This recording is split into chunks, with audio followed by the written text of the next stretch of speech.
Welcome guys, welcome back to our channel. मैं सियाराम आपका स्वागत करता हूं फॉर्मूलेटर के इस मंच पर। तो जैसा कि आज का हमारा जो टॉपिक होने वाला है वो होने वाला है boundary conditions of the magnetic field.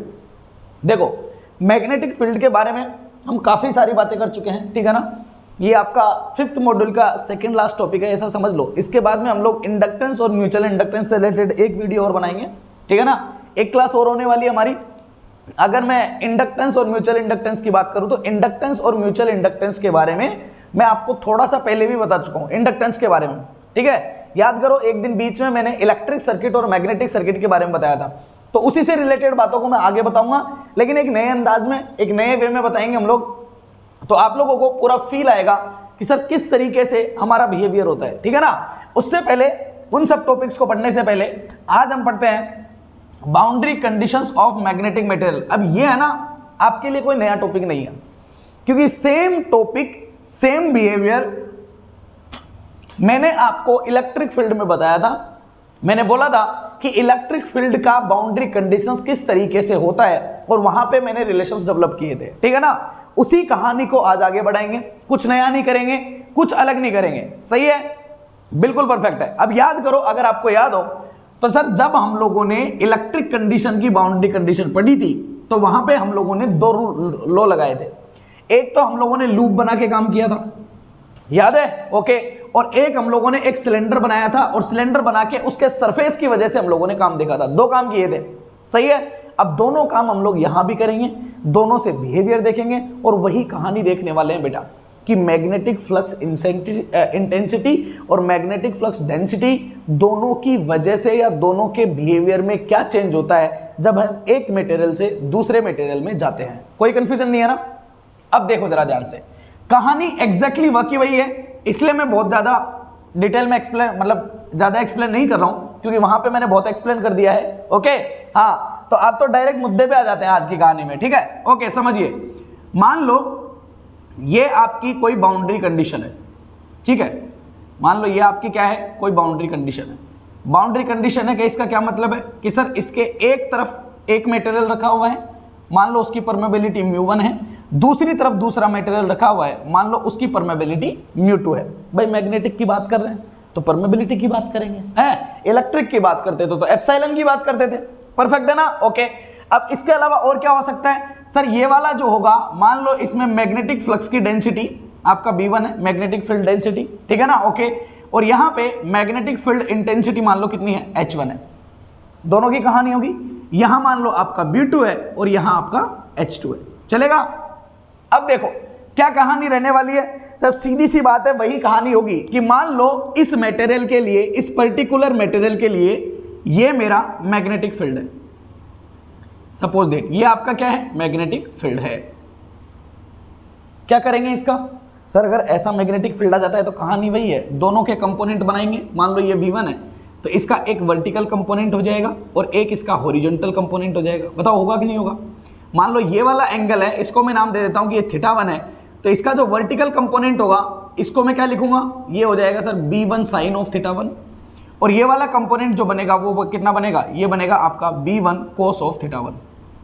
ये आपका टेंजेंशियल कंपोनेंट हो गया और ये आपका नॉर्मल कंपोनेंट हो गया। तो इसको मैं लिख देता हूं, ये आपका, ये एक काम करो, ठीक है, ये वाला कंपोनेंट है और एक ये वाला कंपोनेंट है। यहां पे मैं इनको थोड़ा शॉर्ट में लिख देता हूं, इसको मैं लिख देता हूं, ये B1 का टेंजेंशियल वाला कंपोनेंट है, मतलब टेंजेंट की तरफ, ओके। और ये B1 का नॉर्मल वाला कंपोनेंट है, इस प्लेन के अकॉर्डिंग, ये इसकी टेंजेंट के अकॉर्डिंग है और ये इसके परपेंडिकुलर है, इसलिए मैं उसको नॉर्मल बोल रहा हूं और इसको मैं टेंजेंट बोल रहा हूं, सही है। इसी तरीके से अगर मैं B2 के करूंगा, मान लो सर B2 है मेरा कुछ ऐसा, और ये यहां से एंगल बना रहा है, मान लो कितना, θ2, तो ये हो गया टेंजेंशियल वाला, इसको बोलूंगा B2 ऑफ T, और ये हो गया आपका नॉर्मल कंपोनेंट और इसको बोलूंगा मैं B2 ऑफ N। कहानी क्लियर है। इसी तरीके से दोनों तरफ H के कंपोनेंट हो जाएंगे, H के भी दो कंपोनेंट बनेंगे, एक टेंजेंशियल वाला और एक आपका नॉर्मल वाला। अब कहानी को जरा इंटरेस्टिंग बनाते हैं और थोड़ा सा ध्यान से समझते हैं। देखो, मान लो ये आपका एक सरफेस है। अब कहानी क्या करनी है भाई, कहानी तो वही करनी है जैसे मैंने बोला था कि इंडिया पाकिस्तान का बॉर्डर होता है, और बॉर्डर पे अगर हमें कहानी चेक करनी है कि बॉर्डर का बिहेवियर कैसा है, तो क्या करेंगे, बॉर्डर से 2-3 किलोमीटर पहले और बॉर्डर से 2-3 किलोमीटर उधर, दोनों तरफ कंडीशंस को चेक करेंगे। धीरे धीरे उनको सिमटते सिमटते धीरे धीरे हम कहां पे पहुंचेंगे, बॉर्डर पे पहुंचेंगे, और बॉर्डर का बिहेवियर हमें पता पड़ जाएगा। सही है ना, बिल्कुल क्लियर है, ओके। तो उसी तरीके से मान लो मैंने यहां पे एक क्लोज क्या ले लिया है, सरफेस ले लिया है। अब इसको ना थोड़ा सा समझने की कोशिश करना आप। ये एक क्लोज सरफेस ले लिया मैंने, मान लो, ठीक है। अब ये क्लोज सरफेस है, ये थोड़ा सा तो इस मीडियम में है और थोड़ा सा इस वाले मीडियम में, चलेगा। मान लो इसकी ये हाइट है यहां से यहां तक, इसको डेल ऑफ एच बोल देता हूं मैं, ये हाइट है यहां से यहां तक, ठीक है ना। और ये इसका एरिया है सरफेस वाला, ठीक है ना, ये वाला, इसको बोल देता हूं मान लो आपका डी ऑफ एस बोल देता हूं, या डेल ऑफ एस बोल देता हूं, इसको स्मॉल डेल ऑफ एस, चलेगा। अब भाई एक सिलेंडर के लिए बात करूंगा तो जितना एरिया यहां होगा उतना ही यहां होगा। अब बिकॉज वी नो दैट की सरफेस की जो डायरेक्शन होती है वो हमेशा प्लेन के परपेंडिकुलर होती है। अब मान लो ये यहाँ पे एक प्लेन का सरफेस है, तो इसकी डायरेक्शन इसके परपेंडिकुलर होगी, बिल्कुल होगी। तो अगर मैं इसकी डायरेक्शन की बात करूंगा तो ये डेल वाला एस जो रहेगा वो इधर रहेगा, और ये वाला डेल जो रहेगा वो इधर रहेगा। अब यहां तक मैंने कुछ भी नया नहीं बताया है, सबकी सब पुरानी बातें चल रही है, ठीक है ना। Same behaviour, same condition, same type मैंने आपको इलेक्ट्रिक फील्ड में एक्सप्लेन किया था। तो अब आगे चल सकता हूं, बिल्कुल चल सकते हैं। यहां पे मैंने चूज किया है, ये एक सरफेस है, इस चीज को थोड़ा सा समझने की कोशिश करना। ये एक क्या है, सरफेस है, बिल्कुल क्लियर है ना, सरफेस है सर। अब एक बात बताओ बेटा, जब हम एक क्लोज सरफेस की बात करते हैं, किसकी बात करते हैं, क्लोज सरफेस की, तो क्लोज सरफेस हमेशा वॉल्यूम को कंटेन करता है। जबकि हम जब मैग्नेटिक फील्ड की बात करते हैं तो हम बात करते थे क्लोज लूप की। याद करो, एम्पियर लूप होता था हमारा, होता था या नहीं होता था, बिल्कुल। हम लोग जब इलेक्ट्रिक फील्ड में पढ़ते थे तो हम क्लोज सरफेस की बात करते थे, गाउशियन सरफेस की बात करते थे। लेकिन जैसे ही हम मैग्नेटिक फील्ड पढ़ते हैं, हम क्लोज लूप की बात क्यों करते हैं, हम क्लोज सरफेस की बात क्यों नहीं करते हैं? बिकॉज उसका एक रीजन है। क्या रीजन है, देखो भाई, गाउस ने एक बात बोली थी, गाउस की बात थी ना, वो बड़ी सिंपल थी। तो गाउस ने एक लॉ दिया था और उसने ये बोला कि अगर मैं एक क्लोज सरफेस में अगर मैं इलेक्ट्रिक फील्ड को देखूंगा ना, तो वो इलेक्ट्रिक फील्ड उसके अंदर enclosed charge divide by epsilon node के बराबर होता है। या आप इसको ऐसे भी लिख सकते हो, मान लो एप्सिलॉन नोड को इधर ले जाओगे तो एप्सिलॉन नोड ई को मैं क्या लिख सकता हूं, डेंसिटी, इलेक्ट्रिक फील्ड डेंसिटी, और इसको मैं लिख सकता हूं ds, और मैं इसको लिख सकता हूं समेशन ऑफ क्यू। क्या ऐसा हम लोगों ने लिखा था? ये इलेक्ट्रिक फील्ड के लिए था कि नहीं था, बताओ, बिल्कुल था ना। अब अगर ये इलेक्ट्रिक फील्ड के लिए था तो इलेक्ट्रिक फील्ड में और मैग्नेटिक फील्ड में थोड़ा सा डिफरेंस है। क्या डिफरेंस है, समझिए। मान लो ये एक कोई पॉइंट चार्ज है, ठीक है भाई, एक कोई पॉइंट चार्ज है। अब अगर मान लो ये पॉइंट चार्ज है तो इससे इलेक्ट्रिक फील्ड लाइंस जो होती है ना, वो इस तरीके से होती है बाहर की तरफ। अब अगर मैंने यहां पे क्लोज सरफेस बनाया, इसके चारों तरफ मैंने क्या बनाया, क्लोज सरफेस बनाया, तो वो क्लोज सरफेस जो होगा वो क्लोज सरफेस मेरा स्फीयर होगा। कौन होगा, स्फीयर होगा, होगा कि नहीं होगा? अब देखो, पूरा का पूरा इलेक्ट्रिक फील्ड यहां से बाहर की तरफ जा रहा है, मतलब सरफेस से आउटवर्ड होगा, पूरा का पूरा बाहर निकलेगा, बाहर निकलेगा, बाहर निकलेगा। ऐसा ही होगा कि नहीं होगा? बिल्कुल सर, ऐसा ही होने वाला है। सही है, बिल्कुल ऐसा ही होगा। इस तरीके से क्या होगा, पूरा का पूरा बाहर निकलेगा। तो यहां पे अगर मैं फ्लक्स को बात बोलूं तो फ्लक्स मेरा कैसा है, पॉजिटिव है। ये बात मैंने आप लोगों को पहले भी बताई थी, जब एक क्वेश्चन में मैंने सोलेनॉइड को डिफाइन किया था। याद है आप लोगों को? सोलेनॉइड कर्व को मैंने डिफाइन किया था। मैंने बोला था कि इस टाइप के फंक्शन सोलेनॉइड फंक्शन होते हैं, और सोलेनॉइड जो होता है वो मैग्नेटिक फील्ड के लिए डिफाइन होता है। सोलेनॉइड पढ़ा था ना हम लोगों ने, मैग्नेटिक फील्ड का पढ़ा था, बिल्कुल। तो यहां पे फ्लक्स कैसा है, बाहर की तरफ है। अब एक बात बताओ बेटा, मान लो आप लोगों ने ये एक सिलेंडर चूज कर लिया आप लोगों ने एक सिलेंडर चूज, ठीक है ना भाई। मान लो यहां पे क्या था आपका, एक सोलेनॉइड है, मान लो ये इस तरीके से, मान लो एक क्या है, सोलेनॉइड है, ठीक है। अब मैंने इसको क्लोज सरफेस दिया, क्लोज सरफेस दूंगा तो पूरा ये जो क्लोज होगा वो क्लोज होगा किससे, एक सिलेंडर से क्लोज होगा। बताओ होगा कि नहीं होगा? इस तरीके से होगा, बिल्कुल। ये पूरा यूं है, एक सिलेंडर से क्लोज हो गया। अब बिकॉज वी नो कि आपका जो सोलेनॉइड होता है उसका मैग्नेटिक फील्ड कुछ ऐसे होता है, इधर से बाहर निकलेगा, यूं जाएगा और इधर से एंट्री मारेगा, ठीक है ना। मतलब यहां से निकल रहा है, यूं जा रही है मैग्नेटिक फील्ड लाइंस और इस तरीके से आ रही है, यहां से निकलेगी, यूं जाएगी, इधर से जाएगी और इधर से घूम के यूं आएगी। बताओ होगा कि नहीं होगा? बिल्कुल। तो अगर मैं इस सिलेंड्रिकल वाले सरफेस से देखूं, जो कि एक क्लोज सरफेस है, लूप नहीं है, क्या है, क्लोज सरफेस है, या you can say Gaussian surface है, तो यहां से जितनी मैग्नेटिक फील्ड की लाइंस निकल रही है ना बाहर की तरफ, उतनी ही मैग्नेटिक फील्ड की लाइंस यहां से अंदर क्या हो रही है, एंटर हो रही है। बताओ दिख रही है कि नहीं दिख रही है? बिल्कुल क्लियर है ना। मतलब इस पूरे के पूरे सरफेस में जितना फ्लक्स आउटवर्ड है उतना ही फ्लक्स इनवर्ड है? मतलब इसके लिए अगर मैं मैग्नेटिक फ्लक्स की बात करूं तो टोटल मैग्नेटिक फ्लक्स मेरा कितना है, 0 है। अरे भाई कितना है, 0 है। बताओ दिखा कि नहीं दिखा? तो जब एक गाउसियन लॉ को जब मैं मैग्नेटिक सर्किट के ऊपर लगाता हूं और जब मैं एक क्लोज क्या बनाता हूं, सरफेस बनाता हूं, लूप नहीं। एम्पीरियल लूप में तो आएगा ही सही मैग्नेटिक फील्ड, वहां तो लूप होता है। मैं बात कर रहा हूं गाउसियन सरफेस की। अगर मैं गाउसियन सरफेस किसके लिए बनाऊं, मैग्नेटिक फील्ड के लिए बनाऊं, तो इसमें जितनी मैग्नेटिक फील्ड लाइंस बाहर से निकलती है उतनी ही मैग्नेटिक फील्ड लाइन अंदर क्या होती है, एंटर होती है।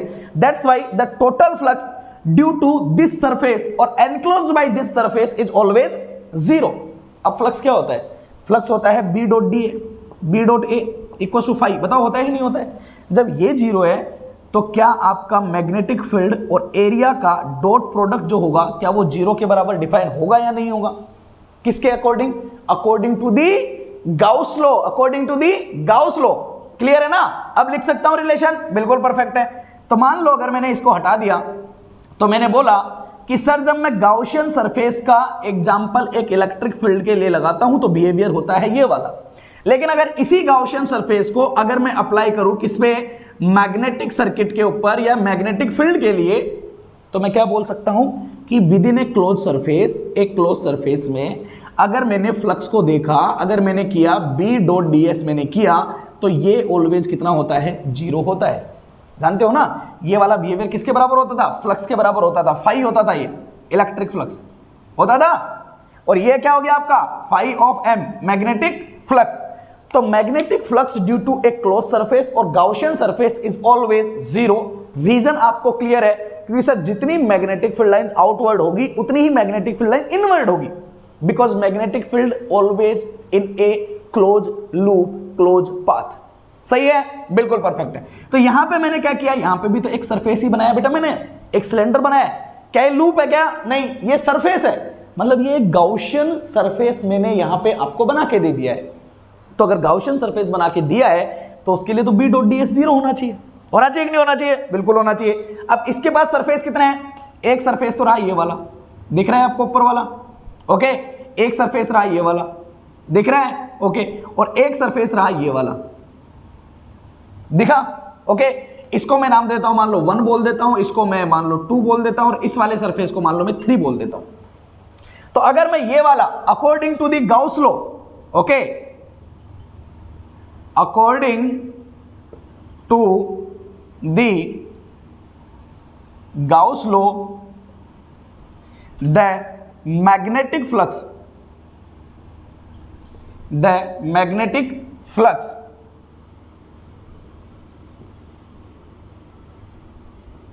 through the closed surface is always 0, okay, because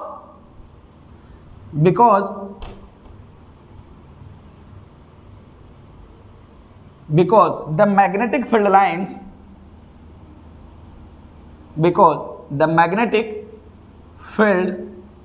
lines, are always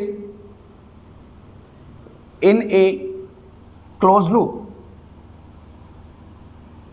okay. वो हमेशा क्लोज लूप में होती है, इसलिए जितना लीव करेगी उतना ही क्या कर जाएगी, एंटर कर जाएगी। तो टोटल फ्लक्स हमेशा कितना बनेगा, 0 बनेगा। ठीक है, ओके। इसको हटा दो, मैं इधर से लिख लिया होगा आपने। चलो आगे देखो, नोट्स बनाते हुए चला करो साथ के साथ में। अब देखो, अगर मैंने इसके ऊपर क्या लगाया है, गाउस लॉ लगाया है, क्या होगा सर? पहला सरफेस है ये वाला, ठीक है।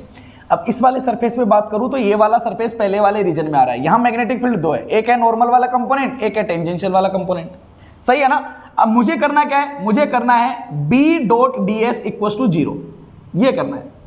अगर आप इसको पूरा ओपन करो तो आप इसको ये भी लिख सकते हो कि ये एक्चुअल में आपका B का मैग्नीट्यूड और S का मैग्नीट्यूड, ds और डॉट प्रोडक्ट है तो बीच में आपका cos थीटा है, और इसको इंटीग्रेट करके आप 0 करना चाह रहे हो, मतलब B cos theta ds equal to 0 करना चाह रहे हो आप, सही है ना, ओके।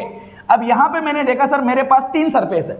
पहला वाला ये है, दूसरा ये है, तीसरा ये है। मतलब I integrate B1 ds plus B2 ds plus B3 ds, और ये आपका कितना होना चाहिए? 0 होना चाहिए। ये हमारी कहानी है। ओके, ये हो गया आपका टॉप वाला, ये हो गया आपका बॉटम वाला, और ये हो गया आपका सरफेस वाला, इधर वाला।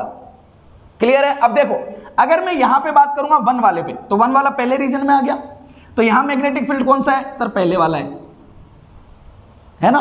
बिल्कुल परफेक्ट है। अगर यहां पे मैं बात करूं तो यहां पे 2 कंपोनेंट है, एक कंपोनेंट है ये वाला और एक कंपोनेंट है टेंजेंशियल वाला। भाई मैग्नेटिक फील्ड 2 है ना यहाँ पे, एक टेंजेंशियल है, एक एन वाला है। अगर मैं टेंजेंशियल वालों को देखूंगा तो बिकॉज वी नो कि सरफेस की डायरेक्शन उसके परपेंडिकुलर होती है, तो इसकी डायरेक्शन है ये वाली। अब टेंजेंट है इधर वाला, तो दोनों के बीच में एंगल कितना हो गया? ये इधर और ये इधर, एंगल कितना हो गया? 90 डिग्री। सही है ना? तो अगर इसको मैंने ओपन किया तो यहां पे 2 कंपोनेंट बने, एक बना आपका B1n, ठीक है ना, एक बना आपका B1n और साथ में ds है, डेल ऑफ s, और दोनों के बीच में एंगल कितना है? इसके बीच में cos ऑफ 0। देखो इधर ये भाई B1 भी ऊपर ही है और ये वाला भी ऊपर है, एंगल 0 है। ठीक है ना? दूसरा कंपोनेंट इसके लिए कौन सा बना? ये बना sir B1t del of s।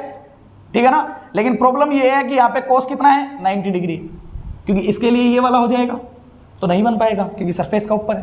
ठीक है ना? ये पहले वाले के लिए हो गया। दूसरे वाले के लिए लिखूंगा तो क्या बनेगा? तो दूसरे वाले में नीचे दूसरे रीजन में आ चुके हैं हम। दूसरे रीजन में भी 2 मैग्नेटिक फील्ड है, B2t और B2n। अगर मैं बात करूंगा किसकी? B2n की, नीचे सरफेस डेल ऑफ s है। अब यहां पे समझिए आप, यहां पे सरफेस है नीचे और B2n की डायरेक्शन है ऊपर की तरफ, मतलब दोनों के बीच में एंगल कितना है? 180 है।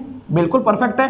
तो ये हो गया cos ऑफ 180 प्लस B2t, फिर कहानी वही है, B2t इधर है, सरफेस नीचे है, एंगल कितना हो गया? Again cos of 90। बताओ हुआ कि नहीं हुआ? सही है ना? अब ये हो गया आपका सरफेस वाला। अब सरफेस तो ये पूरा चारों तरफ यूं सरफेस है कि नहीं है? बिल्कुल।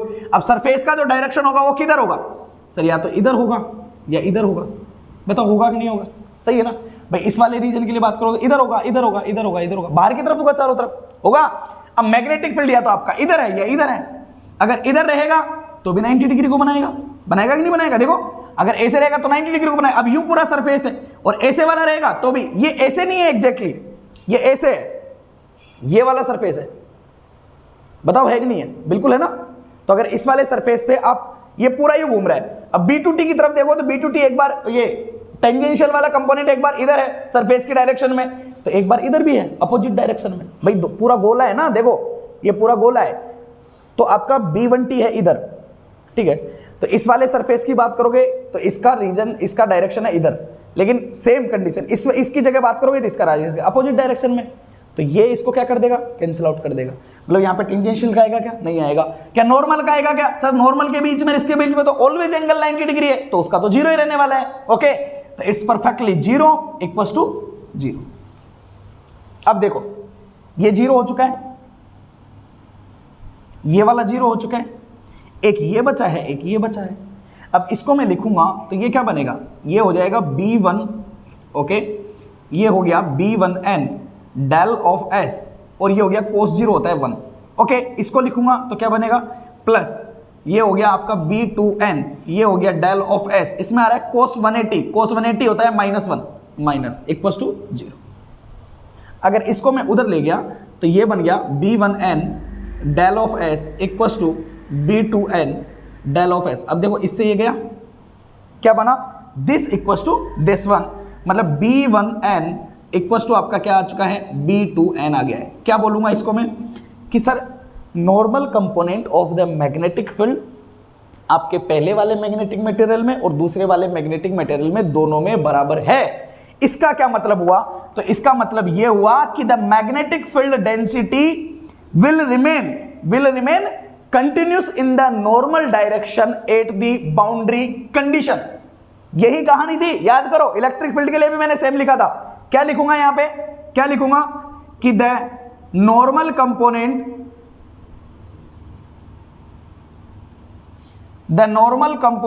Of the magnetic field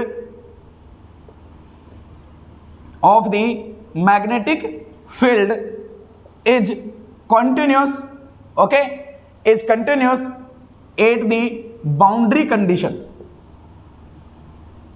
at the boundary condition. Clear है कि नहीं है? तो बाउंड्री कंडीशंस पे क्या हो रहा है, नॉर्मल कंपोनेंट जो है वो बराबर आ रहे हैं, मतलब कंटिन्यूस कंडीशन में। बिल्कुल सही है ना। अब बताओ यार, अगर मैग्नेटिक फील्ड का कंपोनेंट ये मिल रहा है तो मैग्नेटिक फील्ड इंटेंसिटी का क्या मिलेगा? बिकॉज वी नो, हम जानते हैं, क्या जानते हैं कि सर बी जो होता है ना वो एक्चुअल में हमारा म्यू इंटू एच के बराबर होता है। ये बात अच्छे से जानते हैं हम लोग। तो अगर इस इक्वेशन को यूज करूं मैं, मान लो ये इक्वेशन 1 है, ओके, तो आई कैन से फ्रॉम इक्वेशन 1 B1n को क्या लिख सकता हूं मैं भाई, B equal to mu H होता है, तो उसको मैं लिखूंगा म्यू1, ओके, H1n। आगे चलो तो उसके लिए मैं क्या लिखूंगा, इट्स म्यू2 H2n, ओके। तो अगर मैं h of 1n divide by h of 2n की बात करूं तो I can say it's your mu two upon mu one. तो मैं ये बोल सकता हूं कि जब मैं बाउंड्री कंडीशन की बात करता हूं तो मैग्नेटिक फील्ड डेंसिटी, क्लियर है, डेंसिटी का कंपोनेंट नॉर्मल वाला कंटिन्यूस रहता है, जबकि आपका मैग्नेटिक फील्ड इंटेंसिटी जो होता है वो आपके मीडियम्स की परमेबिलिटी के ऊपर डिपेंड करता है और उसका बिहेवियर कुछ ऐसा पाया जाता है। क्लियर है ना? आई थिंक कोई कंफ्यूजन नहीं होगा, पूरे को कॉपी कर लेना अच्छे से, ओके। अब आगे चलें, दूसरा बिहेवियर आप लोग तो बहुत अच्छे से जानते हो। दूसरा बिहेवियर हमारा क्या होता है, हटा दूं मैं इसको, ठीक है सर। तो पहले काम तो हम करते थे एक गाउसियन सरफेस को लेके, ठीक है ना। प्रोसेसर मैं आप लोगों को पहले भी बता चुका हूं, तो इसको हटा देता हूं मैं यहां से, ये आप लिख चुके होंगे। फटाफट नोट्स बना लिया करो, ठीक है ना, वीडियो पॉज करो, नोट्स बनाओ। अब आप बोलोगे सर जो बोलते हो उसको ऐसा लिखवाते भी क्यों हो, तो लिखवाना मैंने आपको पहले भी रीजन बताया है। कुछ स्टूडेंट ने ये बोला था कि सर बताते बहुत कुछ दे दो, ठीक है ना, लेकिन हम साथ के साथ में नोट्स नहीं बना पाते हैं, तो आप लिखवा भी दिया करो, ठीक है ना। तो ये चीज़ें आप रखा करो कि जो मैं बोलता हूँ, मान लो तो आप जब वीडियो देखते रहते हो तो आप उसको सुनो, समझो, जो चीज़ लिखने लायक लगे उसको तुरंत नोट्स में लिखते हुए चलो, ठीक है। क्योंकि मैं एडिशनल चीज़ें जो बोलता हूँ ना समझाने के लिए, वो बड़ी इंपॉर्टेंट होती है, तो इसलिए उनको आप लिखते रहा करो। अब आप तो वीडियो देखते हो तो उसको आप पॉज करो, सुनो, पॉज करो कि हाँ ये लिखना है, पॉज करो, लिख लो, ठीक है, फिर चलाओ, फिर सुनो अच्छे से, फिर पॉज करो, फिर लिखो। तो इस तरीके से नोट्स आप खुद से अच्छे से बनाते रहा करो। वैसे थोड़ा बहुत मैं लिखवा ही देता हूँ जितना होता है, ठीक है ना। उसके अलावा आप लोग जो है नोट्स अच्छे से प्रिपेयर किया करो। भाई सब कुछ लिखवाना जो होता है वो कंपलसरी, मतलब इतना नहीं हो पाएगा, क्योंकि इतना अगर मैंने लिखवाया तो वीडियो आपको पता है ना, आपकी क्लासेस बहुत लंबी लंबी हो जानी है। अब देखो जरा ध्यान से, अगर मान लो मैंने एक क्लोज लूप लिया होता, क्या लिया होता बेटा, एक क्लोज लूप लिया होता। भाई मान लो ये एक मैंने क्या ले लिया है, लूप ले लिया है। अब इस कहानी को समझना आप, क्लोज लूप हम लोग कैसे लेते हैं और क्यों लेते हैं समझना। ये आपकी बाउंड्री कंडीशन है, ठीक है, ये बाउंड्री कंडीशन है। तो यहां तो आपका लीनियर इंटीग्रल होने वाला है, बिल्कुल सही बात है, क्लोज लूप है। पॉइंट दे देता हूं, मान लो ये ए है, ये बी है, ये सी है और ये डी है, और मैं चल रहा हूं इधर से, ए से बी की तरफ, बी से सी की तरफ, सी से डी की तरफ, डी से ए की तरफ, किसी भी एक डायरेक्शन में घूम लो। भाई लूप में जब हम लोग लाइन इंटीग्रल बहुत अच्छे से पढ़ाया था मैंने, याद है ना, ऐसे ही करते हैं, एक कोने से चलते हुए वापस वहीं पे आ जाते हैं। अब समझना, जब हम लोग क्लोज लूप बनाते हैं, मान लो किसी भी पॉइंट के लिए या किसी भी सरफेस के लिए, तो हम लोग अच्छे से जानते हैं कि मैग्नेटिक फील्ड में क्लोज लूप हम एम्पियर्स लॉ की वजह से बनाते हैं, सही है ना। अब जैसे मान लो ये वायर था मेरे पास, अब वायर में जब करंट जा रही थी यूं, तो इसके चारों तरफ मैग्नेटिक फील्ड प्रोड्यूस हो रहा था ऐसे, ठीक है ना। तो यहाँ पे एक क्लोज लूप बनाया था मैंने, और उस क्लोज लूप को बना के मैंने मैग्नेटिक फील्ड का बिहेवियर यहाँ पे देखा था। मैग्नेटिक फील्ड इंटेंसिटी देखी थी कि नहीं देखी थी? बिल्कुल देखी थी। तो एक्चुअली ये जो क्लोज लूप होता है, अगर हम इसकी मैग्नेटिक फील्ड में बात करें तो एक्चुअल में हम इसको एम्पियर लूप बोलते हैं, एम्पियर वाला लूप बोलते हैं, एम्पीरियन लूप बोलते हैं। बोलते हैं कि नहीं बोलते हैं? बिल्कुल। अब क्या हम लोगों ने एम्पियर लॉ पढ़ा है? बिल्कुल पढ़ा है। तो हम लोगों ने एम्पियर्स लॉ, मैं दोबारा लिख देता हूं, एम्पियर्स लॉ के अकॉर्डिंग हमने ये बोला था कि सर मैग्नेटिक फील्ड जो होता है with in a close loop, DL क्या है यहाँ पे, लूप को दिखा रहा है, फ्लक्स पाथ लेंथ होती है कि नहीं होती है? तो within a close loop at जो डीएल जो होता है वो ऑलवेज इक्वल होता है, किसके इक्वल होता है? समेशन ऑफ आई के, मतलब उस लूप के द्वारा एनक्लोज्ड की गई करंट के बराबर होता है। तो अगर H वाला कंपोनेंट होना चाहिए तो मतलब यहां करंट होनी चाहिए, बिल्कुल सही बात है। और चूंकि मैं बोल रहा हूं कि मीडियम 1 में और मीडियम 2 में, इन दोनों मीडियम्स में ये मैग्नेटिक फील्ड के आपके क्या है मटेरियल्स है, तो इनके अंदर मान लो अगर मैग्नेटिक फील्ड हुआ तो उसके लिए दोनों में करंट का होना कंपलसरी है, क्योंकि करंट की वजह से ही मैग्नेटिक बिहेवियर का पता चलता है। सही है ना? बिल्कुल सही है। तो अगर मान लो सर एक लूप के लिए, या मान लो एक सोलेनोइड ही है मान लो, तो सोलेनोइड कुछ ऐसा था, तो उसके लिए जब मैंने लूप बनाया था तो वो लूप कुछ इस तरीके से बनाया था। बताओ बनाया था कि नहीं बनाया था? अंदर से ऐसे जाके यू बनाया था, बिल्कुल। तो ये लूप जो होता है ना, इसके अंदर अब यहां पे करंट्स थी, बिल्कुल थी, तो लूप में करंट का इंक्लूड होना कंपलसरी है। अगर करंट इंक्लूड होगी तो ही लूप मैग्नेटिक फील्ड के बिहेवियर को दिखा पाएगा, है या नहीं है? बिल्कुल परफेक्ट है। अब बिकॉज वी नो, हम ये जानते हैं कि जो मैग्नेटिक फील्ड का बिहेवियर होता है वो मूविंग चार्ज पार्टिकल की वजह से आता है, तो करंट का होना कंपलसरी है, बिल्कुल कंपलसरी है। मान लो मैंने बोला कि इस सरफेस पे या इस बाउंड्री कंडीशन पे यहां पे करंट्स है कुछ ऐसे, ठीक है ना, किसी भी पर्टिकुलर डायरेक्शन में मान लेना, मान लो अंदर की तरफ मान लूं मैं, ठीक है ना, तो क्रॉस लगा देता हूं, ओके। ये आपके करंट की डायरेक्शन है इनसाइड दी रीजन। मतलब मान लो ऐसे एक मार्कर रखा हुआ है और उसमें करंट जा रही है यूं, और इसकी वजह से मैंने लूप बनाया यूं चारों तरफ, चलेगा? इसकी वजह से मैंने ये लूप बनाया इस तरीके से चारों तरफ। अब मैं देखना चाहता हूं इसका बिहेवियर, कि क्या बिहेवियर होगा, और ये इंटरेस्टिंग होने वाला है, आपको पता है ना, बिल्कुल। तो H.dl equal to summation of I, अंदर की करंट से। अब क्या होगा अगर मैं इसको अप्लाई करूं इसके ऊपर, तो सर जब मैं इसको अप्लाई करूंगा ना, तो यहां पे मेरे पास कई सारे रास्ते बन रहे हैं। पहले मैं जाऊंगा A से B की तरफ, फिर जाऊंगा B से C की तरफ, फिर C से D की तरफ, और फिर D से A की तरफ, यही करूंगा, बिल्कुल। तो पहला मैंने काम किया, मैंने देखा H.dl और मैं गया A से B की तरफ। दूसरा काम किया मैंने, फिर से देखा मैंने H.dl और मैं गया B से C की तरफ। फिर मैं गया यहां से यहां तक, तो मैंने गया C से D की तरफ और मैंने वही कहानी किया H.dl। फिर मैं आगे गया और मैं चला D से A की तरफ, D से, ओके इट्स D से A की तरफ, और मैंने किया H.dl और मुझे पता लगा कि ये एनक्लोज करंट के बराबर होगी। जो भी करंट इसके अंदर पाई जाएगी उसका बिहेवियर कुछ ऐसा होने वाला है। परफेक्ट है ना? अब देखो जरा ध्यान से, अगर मैंने इसको सोल्व करने की कोशिश की तो सबके पहले इस वाले रीजन में, भाई ए बी कौन सा है? ये वाला रीजन है, इस वाले फील्ड में है कि नहीं है? बिल्कुल है। अब इसमें आपका मैग्नेटिक फील्ड इंटेंसिटी कितनी है? H1 है। तो अगर H1 है तो कहानी वही होगी, मान लो कि यहां पे मैंने H1 को रखा और एंगल आपका कितना है? θ1 है, तो ये आपका कुछ ऐसा होगा H1 θ1, ठीक है ना, जैसे मैग्नेटिक फील्ड का था। ये आपका कुछ ऐसा होगा H1 N1, ठीक है ना। इसी तरीके से अगर मान लो ये आपका H2 है, तो ये आपका कुछ इस तरीके से होगा H2 T2, ये आपका कुछ इस तरीके से होगा, और this is over H2 T2 लिखने की जरूरत नहीं है, ठीक है ना, H2T और H2N हो जाएगा। कुछ ऐसा ही कंपोनेंट बनेंगे दोनों, ओके। अब देखो अगर मैं इस लूप के लिए बात करूं, यहां पे ये H.dl होता है, एक्चुअली इसको आप H.dl cos थीटा भी लिख सकते हो, H.dl cos थीटा भी लिख सकते हो। लिखते हो कि नहीं लिखते हो? अब आप बोलोगे सर और जगह तो हम लोगों ने cos थीटा लिखा नहीं, यहां क्यों लिख रहे हैं? अब देखो समझना जरा, ये मार्कर है आपका, मान लो इसमें करंट जा रही है यूं, ए से नीचे डॉट से ऊपर की तरफ, मान लो मैंने इसको ए से रख दिया, तो मतलब करंट जा रही है इधर से इधर, ओके, मतलब करंट है ए से, ये मार्कर है, इसमें करंट जा रही है बाहर से अंदर की तरफ, तो ये अपने चारों तरफ मैग्नेटिक फील्ड बनाएगा, ऐसे बनाएगा, यही होगा मैग्नेटिक लूप, इस तरीके से बनाएगा। अब अगर मान लो इस तरीके से ऐसे घुमाया तो मैग्नेटिक फील्ड लाइंस आएगी यूं यूं यूं यूं। अब इसके मैंने किसी भी पर्टिकुलर पॉइंट पे, मान लो मैंने यहां पे देखा, तो चूंकि मुझे पता है कि मैग्नेटिक फील्ड की डायरेक्शन है यहां पे इधर, अब मेरे पास कंपोनेंट आ रहा है डीएल क्या होता है? डीएल होता है बेटा फ्लक्स पाथ लेंथ, कि ये जो रास्ता है ना, इस रास्ते को ही बोलते हैं डीएल। अब बताओ ये रास्ता कैसा है? सर्कुलर है कि नहीं है? बिल्कुल।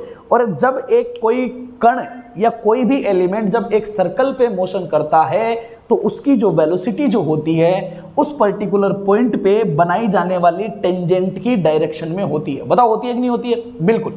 तो अगर इस पॉइंट पे आप डीएल की डायरेक्शन देखोगे तो वो आपकी इधर ही आएगी, ठीक है ना। तो बी और डीएल के बीच में यहां पे जो थीटा था ना, वो थीटा आपका 0 था, और आप जानते हो कि cos ऑफ 0 जो होता है ना वो आपका 1 होता है। इसलिए आपके बी डॉट डीएल को मैंने बी डीएल कोस थीटा लिखा था, लेकिन थीटा 0 होने की वजह से मैंने उसको डायरेक्ट बी डीएल लिख दिया था, बिकॉज इन कंडीशंस में हमेशा थीटा आपका कितना आ रहा था, 0 आ रहा था। समझ में आई कहानी? इसलिए मैंने बी डीएल कोस थीटा नहीं लिखा था, बी डीएल को डायरेक्ट बी डीएल ही लिख दिया था, क्योंकि थीटा हमेशा कितना था, 0 डिग्री था, और थीटा एंगल होता है मैग्नेटिक फील्ड और फ्लक्स पाथ लेंथ के बीच में। बिल्कुल परफेक्ट है ना? अब चल सकता हूं? अब देखो जरा ध्यान से, तो इसको हटा दिया मैंने। अब देखो, सबके पहले मैं बात करता हूं एबी। एबी की डायरेक्शन है इधर से इधर। अगर मैग्नेटिक फील्ड होगा अंदर की तरफ तो यू घुमाऊंगा तो मैग्नेटिक फील्ड आएगा इधर इस डायरेक्शन में। बिल्कुल सर। तो एबी के लिए अगर मैं रीजन 1 में बात करूं तो मेरे पास 2 कंपोनेंट है, एक ये वाला है जो कि आपका नॉर्मल वाला कंपोनेंट है, ये टेंजेंशियल वाला कंपोनेंट है। अब बताओ, इसके लिए अगर यहां पे आप नॉर्मल कंपोनेंट की बात करोगे इधर वाले की, तो लाइन की आपका एंगल हो गया ये वाला, ये हो गया आपका मैग्नेटिक फील्ड, एंगल कितना हो गया 90 डिग्री। कोस 90 कितना होता है, 0 होता है, ठीक है। तो नॉर्मल वाला कंपोनेंट तो 0 वैल्यू देगा। ओके, इधर चलोगे टेंजेंट वाला, टेंजेंट है ये वाला, टेंजेंट भी इधर ही है, ये भी इधर ही है। मतलब सर यहाँ पे B1 ऑफ T इस डायरेक्शन में है, ये भी इसी डायरेक्शन में, तो मतलब ये आपका रिजल्ट देगा, इट्स B1 ऑफ T। और यहां से लेके यहां तक की लंबाई को, मान लो इस चौड़ाई को मैं बोल देता हूं, ये लंबाई होगी आपकी, इसको मैं बोल देता हूं डेल ऑफ L, ये चौड़ाई होगी, इसको मैं बोल देता हूं डेल ऑफ W, विड्थ। चलेगा? बिल्कुल। तो सर B1T और डेल ऑफ L के बीच में आपका जो एंगल है वो 0 है, तो आई कैन से B1T और ये हो गया आपका डेल ऑफ L। कोई कंफ्यूजन नहीं है? ए बी हो गया, ए से लेके बी तक चल गया। ओके, अगला बी से चलना है सी के तक। अब बी से सी तक चलने में ना 2 रीजन आ रहे हैं। एक रीजन आ रहा है ये वाला, यहां से लेके यहां तक, और एक रीजन आ रहा है यहां से लेके यहां तक। 2 रीजन आ रहे हैं। अब इस रीजन में ये वाले कंपोनेंट के लिए भाई टेंजेंशियल कंपोनेंट तो इधर है और पाथ है इधर, तो टेंजेंशियल रह गया इधर, पाथ है नीचे, एंगल हो गया 90 डिग्री। मतलब टेंजेंशियल कंपोनेंट तो इस वाले पोर्शन के लिए आपका 0 वैल्यू देगा। तो कौन दे सकता है? नॉर्मल वाला दे सकता है। अब नॉर्मल है ऊपर की तरफ, मतलब नॉर्मल वाले की डायरेक्शन है ऊपर की तरफ, और ये आपका लेंथ है नीचे की तरफ। दोनों के बीच में एंगल कितना हो गया? 180 डिग्री। और cos 180 कितना होता है? -1। परफेक्ट है, ये लिख दिया मैंने माइनस। ये हो गया आपका B1 ऑफ N, और डेल ऑफ W का आधा पार्ट लिया है, क्योंकि इतना चलाऊं मैं। मान लो यहां से लेके यहां तक ये आधा ये है और आधा ये वाला पोर्शन है। अब चलो आगे। ओके, यहां तक पहुंच गया। अब यहां से आगे गया तो डायरेक्शन मेरी नीचे की तरफ है। दूसरे वाले मीडियम में आ चुका हूं। अब दूसरे वाले इडियम में यही टेंजेंट वाला और नॉर्मल वाला, टेंजेंट का एंगल फिर से 90 डिग्री, नॉर्मल वाला ये इधर है ये ऊपर है, वापस से एंगल कितना हो गया? 180 डिग्री हो गया, तो माइनस आ गया फिर से। ये हो गया आपका B2N, ये हो गया आपका del of W divide by 2। Clear है? ये हो गया, ये हो गया। अब चलना है इस पे, ठीक है। C से D की तरफ चलना है। अब मैं जा रहा हूं इधर, तो मेरी डायरेक्शन है इधर। ओके, और इस वाले कंपोनेंट में 2 है, एक N है ऊपर की तरफ, तो वो तो 90 डिग्री हो गया। टेंजेंट वाला है इधर, लेकिन उसकी डायरेक्शन इस डायरेक्शन में है, देखो S2 ऑफ T, और आपका लेंथ की डायरेक्शन इस डायरेक्शन में। दोनों के बीच में एंगल कितना हो गया? 180 डिग्री। तो नेगेटिव साइन आएगा, बिल्कुल आएगा, minus of B2T del of L। बताओ चलेगा कि नहीं चलेगा? हो गया इसका। अगेन वही कहानी, यहां से लेके यहां तक ये आधा है, नॉर्मल ऊपर की तरफ है, डायरेक्शन भी ऊपर की तरफ है, तो पॉजिटिव आएगा, एंगल 0 हो गया। H2, सॉरी ये B लिख दिया मैंने हर जगह। Okay, it's printing mistake. H करो, ठीक है, H.dl था हमारा। ओके, इसको H करो, ध्यान रखा करो इसी चीजों का, ठीक है ना? प्रिंटिंग मिस्टेक है भाई। ओके, हाँ, तो ये ऊपर की तरफ आ गया, तो ये हो गया आपका H2 ऑफ N, ये हो गया del of W divide by 2। Again यहां से लेके यहां तक ये ऊपर की तरफ, ये भी ऊपर की तरफ, तो I can say plus H1 of N del of W divide by 2। और इन सब का जो सम होगा वो होगा आपकी करंट I के बराबर। ओके, अब देखो कुछ कट रहा है क्या इसमें एक दूसरे से? देखना जरा ध्यान से। H1 of N del W, this and this, positive negative. Okay, ये पॉजिटिव नेगेटिव। आगे चले, ये कैंसिल आउट हो रहे हैं, बिल्कुल हो रहे हैं। तो ये वाला कंपोनेंट और ये कंपोनेंट दोनों बचे हैं, तो it's your H1T del of L minus H2T del of L, और ये हो गया आपका करंट I। सही है? अगर मैंने इसको किया तो I can say H1 of T minus H2 of T, okay, that's your del of L equals to current I हो गया। अब लेंथ, लूप की लेंथ तो कांस्टेंट रहेगी, अगर उसको मैं उधर ले गया तो I can say H1t minus H2t equals to I upon del of L, ठीक है ना। तो मतलब पूरे लूप में एक तरीके से समझ लो कि पर यूनिट करंट होगी ये। अब ये जितना ज्यादा लंबा होगा उतनी ही ज्यादा करंट को इंक्लूड करेगा। अब डिवाइड में L आ गया तो ये तो पर यूनिट हो गया, सही बात है कि नहीं है? पर यूनिट करंट हो गया, लेंथ पर यूनिट, सही बात है ना, करंट जो होगा वो पर यूनिट लेंथ के ऊपर आ गया। तो पर यूनिट लेंथ के लिए मान लो मैंने बोल दिया कि यूनिफॉर्म करंट फैली हुई है, तो इसको मैंने एक कांस्टेंट मान लिया K। तो आई कैन से कि टेंजेंशियल कंपोनेंट जो होता है H1t और H2t जो होता है ये दोनों बराबर नहीं होते हैं और इनका रिलेशन कुछ आपके कांस्टेंट कंपोनेंट के बराबर आता है। ये रिलेशन होता है किसमें? आपके टेंजेंशियल कंपोनेंट में इलेक्ट्रिक और आपके सॉरी मैग्नेटिक इंटेंसिटी का behaviour due to your dielectric medium. चले आराम से, सॉरी मैग्नेटिक मीडियम, आराम से चले, बिल्कुल सही है। अब देखो अगर मैं इसमें कुछ स्पेशल कंडीशन लगा दूं आपके लिए, मैं इसको थोड़ा इजी बना देता हूं, देखना जरा। अगर मैं इसमें स्पेशल कंडीशन लगा दूं, मैं बोलूं कि for current 0 in the loop, अगर मान लो इस लूप में करंट नहीं है, भाई दो मैग्नेटिक मटेरियल थे, मैंने एक ये था इसके ऊपर लाके दूसरे को रख दिया, कोई करंट वरंट का फिनोमेना देखा ही नहीं, मैं तो किसी एक्सटर्नल मैग्नेटिक फील्ड में रख रहा हूं इसको, सही है ना। तो एक ये था दूसरा ये था, दोनों में करंट नहीं जा रही है, ठीक है ना। अब करंट नहीं जा रही है तो मैग्नेटिक फील्ड नहीं होगा, ऐसा नहीं है। किसी दूसरे मैग्नेटिक फील्ड में रखोगे तो खुद के अंदर मैग्नेटिक फील्ड डेवलप होगा कि नहीं होगा? अरे हम लोगों ने पढ़ा था ना पिछली क्लास में, different type of magnetic material, उनको जब एक्सटर्नल मैग्नेटिक फील्ड में रखते थे तो उनके अंदर मैग्नेटाइजेशन होता था कि नहीं होता था? बिल्कुल। तो ये जरूरी नहीं है कि इसके पास करंट हो, अगर करंट नहीं भी होगी और किसी दूसरे मीडियम में मैंने रख दिया तो ये ऊपर वाला भी मैग्नेटाइज होगा, नीचे वाला भी मैग्नेटाइज होगा, होगा कि नहीं होगा? बिल्कुल परफेक्ट है। तो अगर मान लो करंट 0 है तो K की वैल्यू 0 हो जानी है, 0 हो जानी है। तो आपको क्या मिलेगा? तो H1t इक्वल्स टू आपको H2t मिल जाएगा। मतलब यहां से आपको पता चलेगा कि अगर आपके कंपोनेंट्स में करंट की वैल्यू या बाउंड्री करंट्स अगर आपकी 0 हो, ठीक है ना, तो आप क्या बोल सकते हो? If boundary current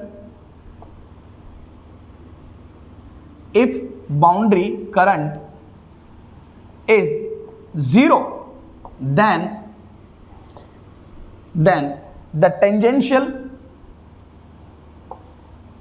component, okay आप पूरा लिखना, tangential component of the magnetic, H लिख देता हूं direct, magnetic flux intensity is continuous. Clear है ना? तो मैग्नेटिक फ्लक्स इंटेंसिटी का जो टेंजेंशियल कंपोनेंट होता है वो आपका कैसा होता है?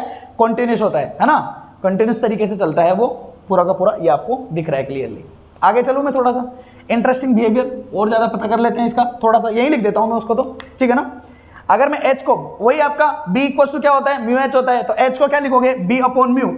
तो I can say it's B1 of T upon your mu one equals to it's your B2T upon your mu two. अगर इनसे आप लिखोगे तो B1 अपॉन B2 आप लिख सकते हो B1T अपॉन आपका B2T जो हो जाएगा, ये नीचे चला जाएगा, तो इट्स म्यू1 अपॉन म्यू2। क्लियर ना? तो ये टेंजेंशियल कंपोनेंट हो गया मैग्नेटिक डेंसिटी का, ये हो गया मैग्नेटिक इंटेंसिटी का। तो आपके दोनों के कंपोनेंट हो चुके हैं मैग्नेटिक फील्ड के, सबके आपको रिलेशन जो है वो आपको पता लग चुके हैं, ठीक है। ओके, अब कुछ इंटरेस्टिंग फैक्ट्स की बात कर लेते हैं, इसको हटा देता हूं मैं थोड़ी सी देर के लिए। देखो, चूंकि सर हमें 4 तरह के रिजल्ट्स मिले हैं, कौन कौन से मिले हैं भाई? एक तो मिला ये वाला और ये वाला, ठीक है ना, ओके। और इसके साथ में ही ये लिख लिया ना पूरा, हाँ अब एडिशनल लिख रहा हूं मैं साथ में। इसके साथ में जब मैग्नेटिक फील्ड का देखा था तो हमें ये मिला था B1 of n equals to B2 of n, normal component constant मिला था एक। तो 2 रिलेशन तो मिले थे, ये एक ये था, दूसरा आपको मिला था H वाला, okay, H1 of T, okay, और H2 सॉरी n के लिए H1 ऑफ n और H2 of n equals to mu two upon mu one. ये इस तरह के 4 रिलेशन हमको मिले हैं विद द बाउंड्री कंडीशन। अब कहानी फिर से वही है, अगर मैं इन सब में रिलेशंस की बात करूं, जैसे मैंने आप लोगों को वहां भी बताया था कि पहले मैंने ये चारों रिलेशन डेवलप किए थे, फिर मैंने थीटा के बारे में भी एक दूसरे से रिलेशन डेवलप किया था। अब देखो, सोचो जरा, मान लो कहानी कुछ ऐसी है, ठीक है ना। कोई भी एक कंपोनेंट चूज कर लेता हूँ मैं, सबको चूज करने की जरूरत नहीं है। मान लो ये मेरा B1 है, यहाँ कुछ ऐसा है ना, H1 भी ऐसा ही होगा। मान लो ये एंगल आपका कितना θ1 है, ओके। तो इसका एक तो ये वाला कंपोनेंट है और एक ये वाला कंपोनेंट है, दिख ही रहा है आपको, दो कंपोनेंट, एक ये वाला एक ये वाला। उसी तरीके से मान लो ये आपका किसी एंगल से यूं आ रहा है, ठीक है ना, इस तरीके से, और यहाँ से ये वाला एंगल ऐसे चलोगे तो यहाँ से ये वाला एंगल आपका कितना है θ2 है। तो जो एंगल ये होगा वही एंगल ये होगा, होगा कि नहीं होगा, बिल्कुल, ये θ2 हो जाएगा। तो एक कंपोनेंट इसका ये वाला और एक कंपोनेंट इसका ये वाला, ये है मान लो आपका कौन B2, तो इसका ये वाला कंपोनेंट हो जाएगा B2 sin θ, आपको पता ही है sin θ2। ये हो गया आपका B2 cos θ2, ये हो गया आपका B1 cos θ1, और ये हो गया आपका B1 sin of θ1। चलेगा। H के कंपोनेंट भी इसी तरीके से बनेंगे। अब अगर इन रिजल्ट्स को इसके ऊपर अगर मैं इन रिजल्ट्स को अप्लाई करूं तो सबके पहले मुझे मिल रहा है कि B1n और B2n बराबर है, ठीक है ना। तो B1n नॉर्मल वाला ये हो गया, B2n ये वाला हो गया। अगर इन दोनों को मैंने बराबर किया तो क्या मिलेगा, ये मिलेगा B1 sin of θ1 equals to B2 sin of θ2। बताओ यही मिलेगा, देख लेना भाई एक बार, क्लियर है, ऐसा ही मिलेगा। अरे परफेक्ट है ना। हाँ, अब देखो ये आपके हो गए B1 और B2 का रिलेशन कुछ इस तरीके से मिल रहा है, और दूसरा मुझे मिल रहा है कि H1 of t equals to H2 of t, मतलब टेंजेंशियल कंपोनेंट H के दोनों बराबर होंगे। तो H के भी अगर आप करोगे, H के भी जब आप दोनों कंपोनेंट करोगे तो एक कंपोनेंट मिलेगा इधर, एक कंपोनेंट मिलेगा इधर, और दोनों बराबर है, तो वो क्या रिलेशन बन जाएगा, वो मिलेगा H1 ऑफ, इधर वाला क्या मिलेगा H1 ऑफ cos θ1, और इधर वाला मिलेगा आपको H2 ऑफ cos ऑफ θ2। बताओ ये मिलेंगे कि नहीं मिलेंगे, सही है ना। अब एक बात बताओ यार, अगर इस H को B equals to mu H के अकॉर्डिंग अगर मैं करूं, B इक्वल्स टू क्या होता है, म्यू इंटू H होता है, सही है ना। तो अगर मैं H को लिखूं तो क्या लिखूंगा, B अपॉन म्यू लिखूंगा, भाई B अपॉन म्यू लिखूंगा। तो इसको मैं क्या लिख सकता हूं, आई कैन से B1 अपॉन म्यू1, ये cos ऑफ θ1 हो गया, ये हो गया आपका B2 अपॉन म्यू2, और ये हो गया आपका cos ऑफ θ2। मान लो ये इक्वेशन आपकी 3 है और ये इक्वेशन मान लो आपकी 4 है, चलेगा। अब अगर मैं this equation divide by this equation करूं, अगर मैं इन दोनों को डिवाइड करूं तो देखो B1 से B1 चले जाएगा, sin θ1 अपॉन cos θ1 बनेगा, और 1 अपॉन म्यू1 है तो ये ऊपर आ जाएगा, तो ये बन जाएगा आपका म्यू1, और sin θ1 अपॉन cos θ1 को मैं लिख देता हूं tan ऑफ θ1, चलेगा। इसी तरीके से जब इन दोनों को करूंगा तो म्यू ऑफ 2 पहुंच जाएगा ऊपर, और sin of θ2 upon cos of θ2 को मैं लिख देता हूं tan ऑफ θ2। मतलब एक की परमेबिलिटी अगर म्यू1 है, दूसरे की परमेबिलिटी म्यू2 है, और एंगल अगर θ1 है और एंगल अगर θ2 है, तो दोनों के बीच में कुछ इस तरीके से रिलेशन मिल रहा है कि mu one tan of θ1 equals to mu two tan of θ2 होता है। और यहां से आप ये निकाल सकते हो कि tan of θ1 divide by tan of θ2 जो होगा that is your equivalent to mu two upon mu one होगा। क्लियर है। तो ये होगी आपकी boundary condition for the magnetic material. मैंने एंगल्स का बता दिया, मैग्नेटिक फील्ड डेंसिटी का हो गया, मैग्नेटिक फील्ड इंटेंसिटी का हो गया, सबके जो रिलेशन थे वो हम लोग डेवलप कर चुके हैं। जैसे रिलेशन हमारे इलेक्ट्रिक फील्ड की बाउंड्री कंडीशंस के लिए आए थे, वैसे कि वैसे ही कुछ रिलेशन हमें मैग्नेटिक फील्ड की बाउंड्री कंडीशंस के लिए मिले हैं। ओके, कोई कंफ्यूजन नहीं है, बड़ी सिंपल चीजें हैं, ठीक है ना। बड़े सिंपल फॉर्मूले निकले हैं। अगर मान लो आपको फॉर्मूले याद भी नहीं रहे तो विद इन 1 सेकंड में आप इसको क्या कर सकते हो, डिराइव कर सकते हो। ज़्यादा मुश्किल काम है नहीं, ठीक है ना। मुझे तो पूरे नोट्स वोट्स बनवाने होते हैं तो पूरा डिटेल में चलना पड़ता है, लंबा चौड़ा, ठीक है ना। वरना इसको समझने में आपको 5 मिनट से ज़्यादा नहीं लगेंगे, ठीक है ना। बड़ा ही सिंपल है, कोई डिफिकल्ट काम नहीं, बहुत ईजी है। तो इनको आप प्रॉपर तरीके से नोट्स बनाइएगा और अच्छे से समझना। और 2 बार आपका रिवीजन हो चुका है, एक तरीके से समझ लो, इलेक्ट्रिक वाला, मैग्नेटिक वाला। जब इसको पढ़ो तो एक बार इलेक्ट्रिक वाले को भी देख लेना, दोनों का रिवीजन भी हो जाएगा और सबके फॉर्मूले एक साथ लिख लेना, ठीक है। तो थैंक यू वेरी मच आज की क्लास के लिए। अब मिलते हैं आप लोगों से नए सेशन में, अगली क्लास में। तो वहाँ पे हम लोग मैंने आप लोगों को मैग्नेटिक फील्ड वगैरह के बारे में बता रखा है, तो वहाँ पे कुछ नए टॉपिक के बारे में बात करेंगे, इंडक्टेंस वगैरह के बारे में बात करेंगे, ठीक है ना। तो थैंक यू वेरी मच, मिलते हैं अगली क्लास में। Thank you.